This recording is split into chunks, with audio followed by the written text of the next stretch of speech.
الله الرحمن الرحيم نحمده ونصلي على رسوله الكريم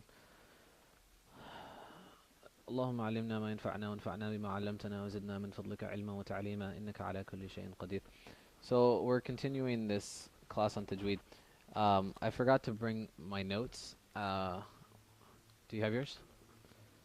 Okay, so we're all noteless today. So essentially we said that the class is divided into three parts. And there's the makharij al-huruf and sifat al-huruf, which are the articulation points of the letters and the qualities or characteristics of the letters. And then there's the ahkam, which are the rules. So there's rules of mim sakin, there's rules of nun sakin and tanween, there's rules of mud. And then the last portion is going to be the ilm al-wuquf wal-ibtida, which is the rules of starting and stopping, which are also very important. And so what we've been doing each week is we've been taking a little bit from each category. We've been taking a little bit of the makharij, a little bit of the ahkam. So far what we've done is we've gone through the rules of, we started the rules of nun sakin and tanween, so we did izhar. So by way of review, what is izhar? Clarity, right? So we said when there's a nun sakin or tanween followed by 6 letters, we do izhar. So what are those 6 letters? It's all in this notes that I have lots of copies of that I left.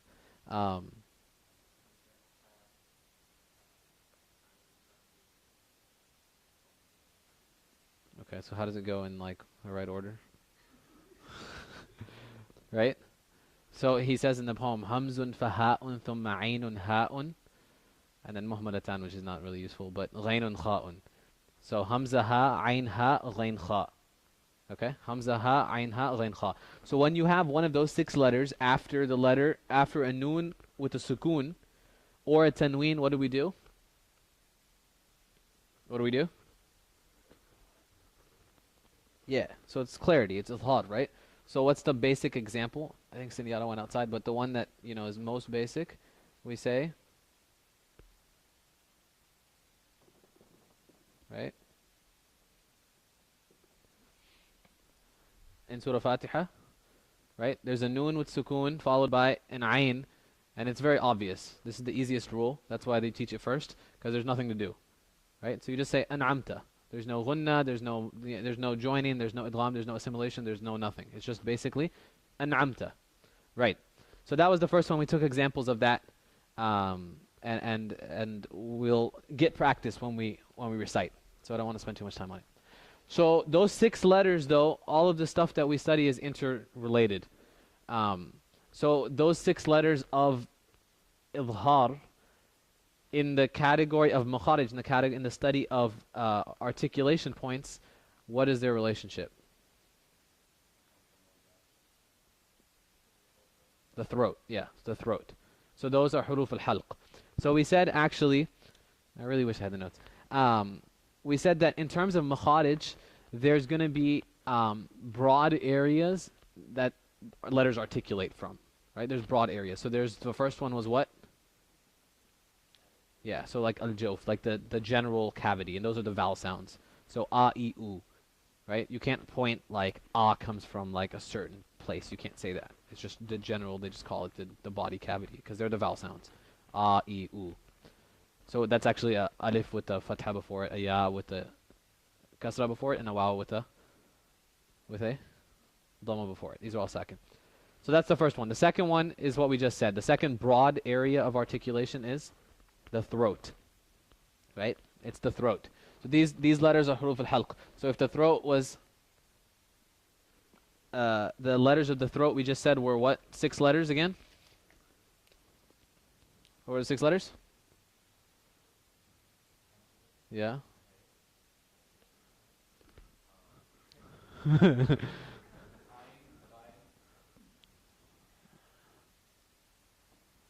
Okay. Yeah. Okay. Hamzun fa ha'un thumma aynun ha'un ghaynun kha. Okay? So these are the 6 letters of the throat.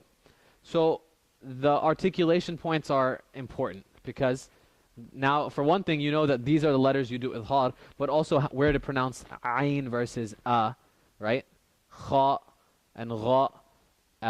What's the difference between ha and ha? And we spent some time on those things. Again, we'll get practice as we recite. I'm not going to go through examples again. Okay. So that was that. Then we went through, so the next broad area of articulation for makharij is what? This is just common sense kind of things. Where else can you make sounds from? Yeah, your tongue, right? Your tongue.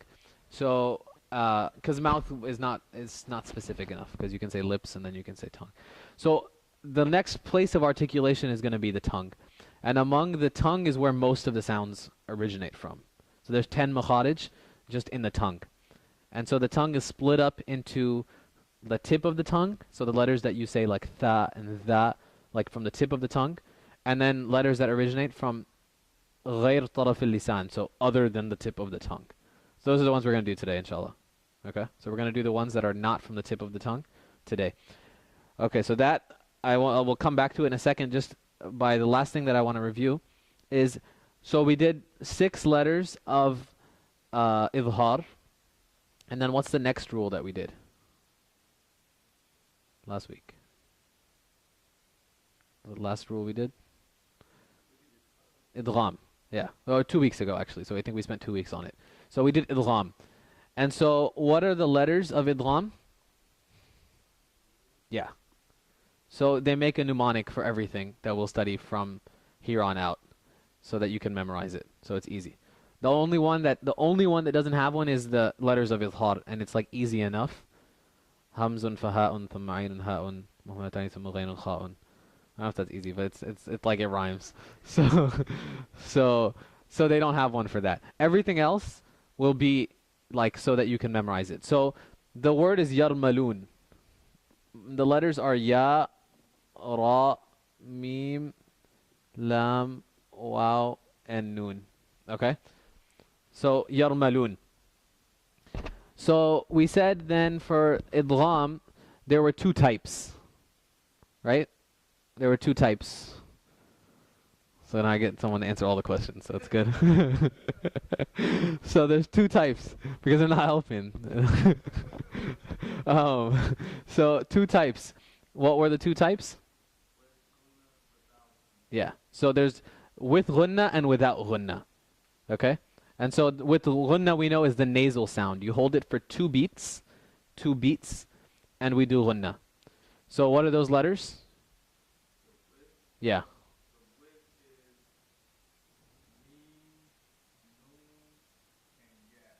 And what else? And? One more. Wow. Yeah. Wow. Yeah. Okay. So examples of this are what? We said if you have I can't write.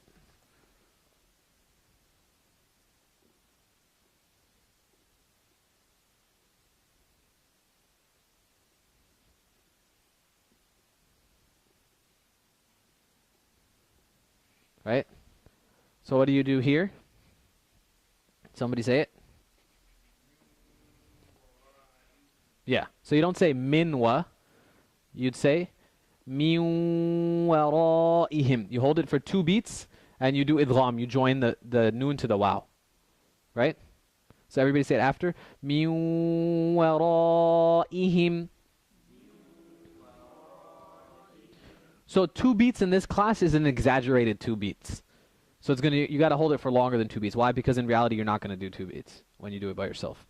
So overemphasize, over-exaggerate everything, so that you're doing it right. So min waraihim. Okay. So what's another thing we said about the ha when we were studying? Yeah, it's very unpronounced. So what do I mean by that is that people just make it a sound from the cavity. Like min wara'ihim, him, right? But it's actually ha, so it's him. It's an exhaling.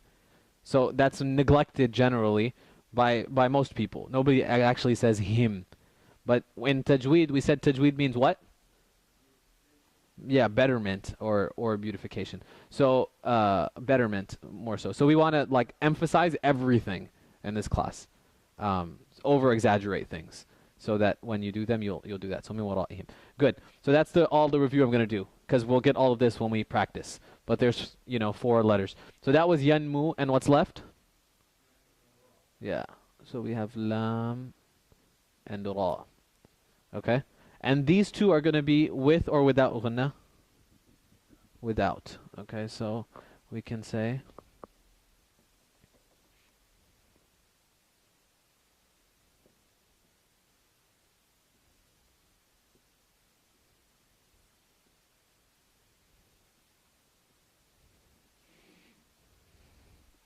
I'm not putting in the shaddas that you might see in the mushaf or you might not, um, because we're trying to apply the rule. So try it. Just say it, anyone. Yeah, milladunhu, right? Milladunhu. So you basically it's complete idgham. So you're basically cutting this, putting a shadda here. Milladunhu. Do you do ghunna? Do you say milladunhu? No, you don't. Right? Ashhadu alla, not anla. Same mistake. That's very, very, very pervasive. Most people don't do idgham there. So a lot of people say ashhadu anla. They'll read it as in standard Arabic. But it's alla. Complete idgham. Right? Mir rabbika. Mir rabbika. It's again complete idgham. Okay, so those are two. Then we said last week we also discussed 2 other classifications of idgham, which were what? One is with ghunna and without ghunna. Another way to break it down is, yeah, complete versus incomplete. So right now, for example, I just crossed out the noon. So there's complete, okay? And I'm just like flying through all this, I know. But we'll get practice when we read, because these are things we've already covered for a few weeks. And then there's incomplete. So think about these. Even if you weren't here, you should be able to figure them out. What's complete? Yeah, so we just did lam and ra. They're definitely complete because you can cross them out, right? Mm-hmm. Yeah. And meme and noon. Okay? So let's take an example. We say, we did lam and ra. I said mir rabbika and min ladunhu.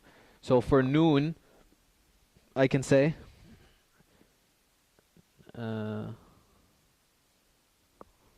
somebody come up with an example. I'm drawing a blank. Idgham of noon, we say, yeah, something. Yeah, exactly. Anytime there's min ni'ma, right?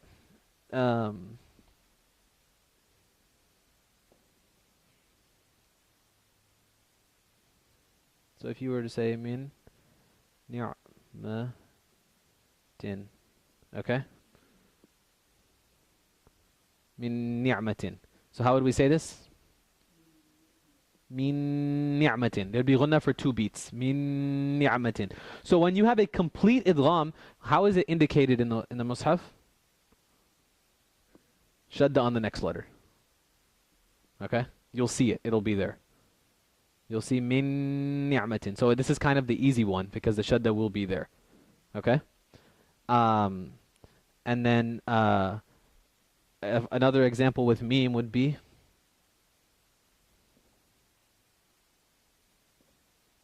right?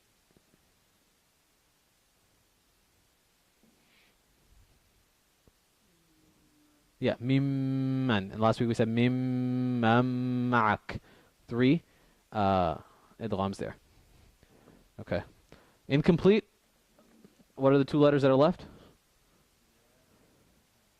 Yeah and wow. So now you won't see the shadda in some masahif. Some still put a shadda and some don't.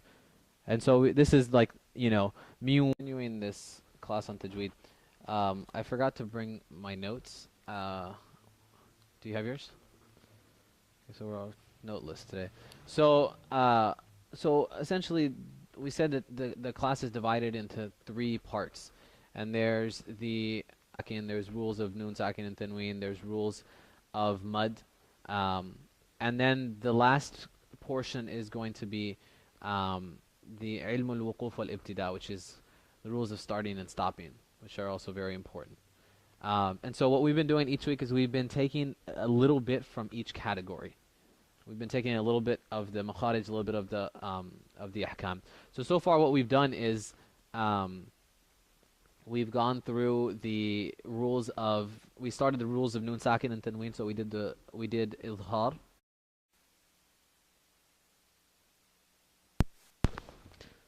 Bismillah ar-Rahman ar-Rahim.